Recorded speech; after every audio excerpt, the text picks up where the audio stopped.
एक समय की बात है, एक छोटा सा गांव था जंगल के किनारे। उस गांव में रमन नाम का एक लकाधारा रहता था। हर दिन वो जंगल में लकड़ी काटने जाता था। एक दिन जब रमन लकड़ी काट रहा था, उसकी कुल्हाड़ी एक गहरी नदी में गिर गई। रमन बहुत वो नदी के किनारे बैठकर रोने लगा। अचानक नदी में से एक चमकती हुई जलपारी बाहर आई।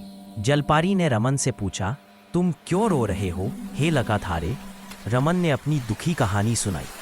जलपारी ने उसे तसल्ली दी और कहा, चिंता मत करो, मैं तुम्हारी मदद करूंगी।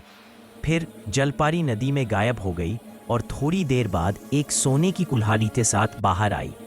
उसने रमन से पूछा, क्या ये तुम्हारी कुल्हाड़ी है?